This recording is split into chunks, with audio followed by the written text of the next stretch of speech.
We are here by divine appointment. Nothing happens by chance. And as I welcome our viewing audience, you tuned in at this moment because there's something here for you. And as we acknowledge our radiant health, our theme for the month has been the biology of belief. And energetically, knowing that there is a power for good in the universe greater than we are, we really can use it as we tap into it, realizing that at DNA cellular level, that we open ourselves to allow God to do what God does best by means of us. Whatever we conceive our higher power to be, whatever name we put on it, there is that which is within us that is greater than that which resides in the world of conditions, appearances, and effects. Dr. Ernest Holmes, who wrote the Science of Mind textbook, talked about race-conscious belief. He said that race-conscious belief was the prolific negative thought of the ages. And we can just tap right into it. You can turn the TV on, which I do not watch, and suddenly, they're advertising about the flu, and you think, are you aching, and are you doing this? And we kind of like, oh yeah, I am kind of feeling that way. We go right in to that race-conscious belief, the collective unconsciousness, as Carl Jung called it. So we have taken ourselves out of the law of averages. And the law of averages, remember, is about all the stuff in a very mediocrity kind of way that goes on the planet that we buy into. But we can take ourselves out of the law of averages and place ourselves within the law of individual selection, where you can say, if you got something negative coming toward you, you can put your hand out and say, stop. I only allow those things into my energy field that are life-giving, that are life-affirming, that forward and advance my consciousness. And to know that we are at one as co-creators with this energy that we choose to call God. Call it anything you like. I call it God. That relates to me, and I feel comfortable with that because I had no hang-ups about an anthropomorphic God sitting on a throne with the long white beard and long white hair, and with a little black book, keeping score and saying that's two. That was, I never had that projection. So coming into metaphysics was a natural evolution for me because each step in fundamentalism, from the Baptists to the Catholics, we moved, and we were only near a Catholic church. I had a very, very positive experience there and a very close relationship to Father Falvey, who kind of put his arm around me and said, the church will take you in, and he used to show up at our door, and he discovers, my father was a cartoonist and an animator for Disney, but they did not look kindly on him going on binges and not showing up. And he was an alcoholic, and so he was fired, and he began painting houses and going to Beverly Hills and doing, antique furniture. He was an artist, and he could do beautiful paintings, and had a very, very small container for self-love that didn't spill over into his immediate energy field. So those were our lessons. My sister and I, who ended up taking her own life. She just couldn't deal in the energy, and she became an alcoholic, an addict, and a drug addict herself. So it's really interesting, the choices that we make, and that as we make the choices and we step into the energy field of spirit, it really does surpass color, race, creed, and sexual orientation, because we feel that oneness, as the little child feels that oneness. So as we open the space to take our next step into metaphysics and to acknowledge that there is a cause and effect relationship. God is also referred to as first cause, Father, Mother, Yahweh. It doesn't matter what name we put on it, but to feel a power and a presence that is with us, a loving, kind presence, as well as a mechanical law in the universe, cause and effect. That's called karma, cause and effect. I saw something interesting on Facebook. It said, "Dear Karma, I can think of a whole list of people you missed." Can't we, though? Yes. But the truth is, the universe is unfolding as it should, right? We don't have to do anything. We can just bless them on their way. Go with God, but by all means go, right? And out of our energy field. And it doesn't mean that we wish anyone ill. We just know what works for us in our personal energy, and the angel of light can reveal herself to those people. I saw, at a very young age, it said, I tear down the walls of opinion that separate my brothers and sisters from me. I set them free from the projection of myself so I may see them as they are. I will not measure them with the yardstick of yesterday, for perhaps in the night an angel of light revealed to them what they are, and today they may be that. So whenever we meet someone that we've had a negative experience with, we can embrace them for that first time, because the angel of light during the night could have revealed to them who they are. And today, they may be that. They may be that. However, as we go about our Father, Mother, God's business, we don't need distractions. Jesus, who became the Christ, said, you can low here or low there, but the kingdom of God is within you. So when we're looking at radiant health, and acknowledging that our body is the temple of the living God, we're taking everything in. And the old adage, you are what you eat, that in part is true, right? But we are what we think. The thoughts that we put into our consciousness, we are that. And then, when we acknowledge that our body is the temple of the living God, we want to put things, ingest things that are life-giving, life force energy, things that propel us forward. And believe me, I have a huge support system. I'm a naturopath, but when I needed surgery last April, there were the MDs and the doctors, and it was so interesting because the one doctor that, I've told you that he looked so young, I asked if he had a permission slip from his mother. Should you be in here? He said, I have to tell you the risks involved with your surgery, that, you could be paralyzed because we have to go into the sacrum, and then, we're doing, 5 incisions in your stomach, little tiny ones. And he said, and you could, and he said, and you could go into paralysis, and you could go, as he started, I went, stop! I said, and I could die if it was my time, okay? Let me sign it to say you've done your job here. But I don't need to hear any more of the risks. We know what the risks are, honey. Let me just sign my name, because I know that the angels, the archangels, and all enlightened beings are going to be in that hospital room with me, guiding and directing your hands, your consciousness, and I don't want you talking while you're doing the surgery. This is the CD I want playing during the whole time, right? So then the main doctor came and said, oh, yes, Dr. Sherman, we're happy to play your CD. And it was beautiful, beautiful healing music. And I said, it'll put you all in that frame of mind and that energy. And to have them join hands in prayer. Before we did the surgery, Dr. Samantha was there, Dr. Basha was there, my daughter, and the 2 doctors.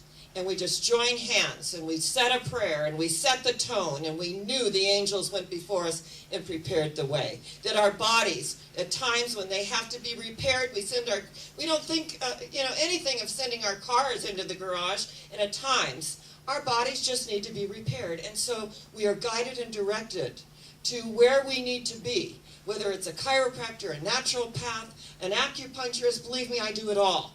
I want to have as much energy as I possibly can to do this work. I want to do this work till I'm 99, right?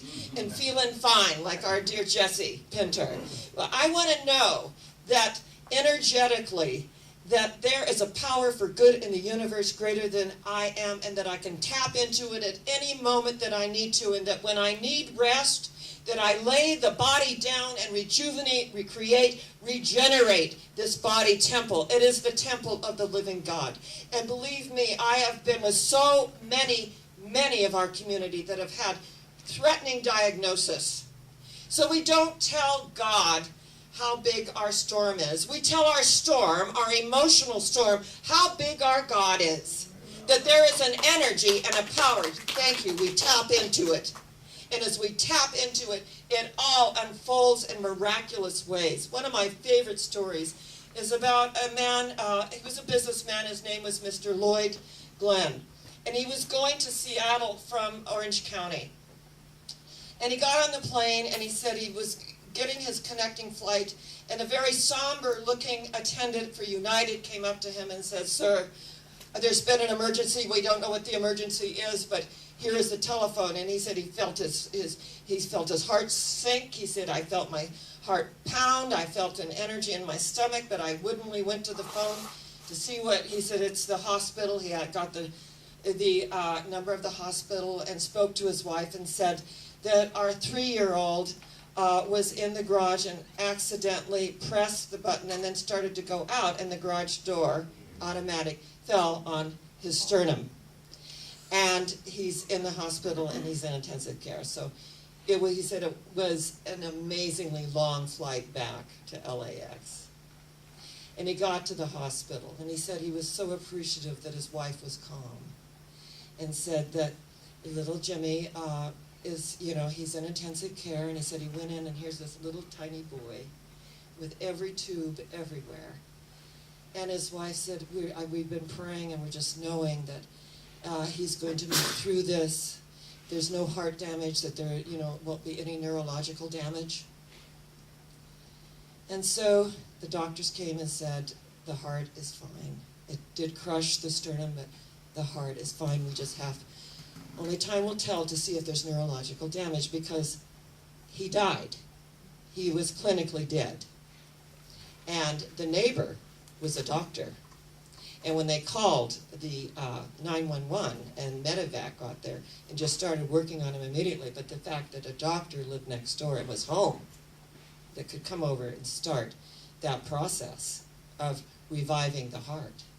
So he said at 2 in the afternoon, he said the doctor came in and said, we want you to know that there's no neurological damage. And that at that moment, his little boy sat up with all these tubes and said, Daddy, will you hold me? And he said, I just embraced my little boy. And tears just fell from my eyes. I was so grateful. Suddenly, everything in my life, it had perspective. That all the stuff that we rush around to do and to have and to be was meaningless. But this precious little life was more meaningful than all of it. And he said there was such a calm in the room, and you could feel the energy of the beings of light. And he said that we went home, he was released. We went home, and about a month after his surgery, he said, Mommy, sit down, I want to tell you about the birdies. She said, the birdies? She said, sit down, Mommy. She sat down. He said, when I was under the garage door, and I was really hurt, and I cried for you, but you didn't hear me, and the birdies came. And she said, the birdies? What are the birdies? He said, they have big wings, and they were white, and some were white and green. She said, oh my goodness. And the one told me that she would go in and get you and bring you back so you could see that I was there. And so then I remember being on a big white bed, and I remember looking down, and I remember that the birdies said that they were going to tell you the baby will be all right. And her eyes and her heart began to beat as she remembered, saying, leaning, just kneeling down at this little lifeless body that was clinically dead, and saying, Brian, I know you're going to be all right. Brian James, I know you're going to be all right. You're going to be all right. And so he just began to share everything. He had left his body. He was peering down, and he was trying to, beyond his 3-year-old ability, to tell his mommy what had happened. And these beings of light from the other realms that we choose to call angels was part of his reality, that he slipped out of the physical realm so that people, places, and things could get the job done on the physical. That physical health, radiant health, is a spirit, mind, and body relationship. And that it took him over an hour to share that story. And the birdies wanted me to tell you. And the birdies told me I would be all right. And then the birdies came to me and said, you're going to be all right. And they went, whoosh! And they disappeared. And Mommy, the birdies are always watching us. And I thought, wow, out of the mouths of babes, that the birdies are always watching us, that we are always guided and directed, that we go through these physical experiences, and to realize that our body is the temple of the living God, of which and through whom which we do such a good work, that we bless this as a vehicle, as an avenue of expression, that as we open the space to allow the universe to flow through us, that there are other eyes watching us, there are other ears that hear. Blessed are they who have eyes that see, who have ears that hear. And little Brian said, most people don't know they have birdies, because they're trying to listen with their ears, not see with their eyes, and see into another realm. And I don't know how many of you saw City of Angels with Meg Ryan. It was a great film. And there was a fallen angel who was having surgery. Even fallen angels have to have surgery. And he was sitting there, and he felt the presence of Nicolas Cage, who was also a fallen angel. He fell because he fell in love, and he wanted a human experience. So he sat there, and he was not visible to the human eye. And I love this scene. So here's the fallen angel. He's a very well-known actor, and he says, I can't see you, but I know you're here. He felt him. So in those quiet moments of meditation, we can't always see, but we know there is a presence there in the midst of us. The birdies are there. The angels are there. The enlightened beings are there for us as we surrender to the energy, allowing the universe to flow through us. And that when they have, I've been with people who have had tumors, and when Jesus said, pick up your bed and walk, he always looked at the perfection of each person. He became the Christ as his humanness gave way to the divine, and the consciousness of the Christ took over.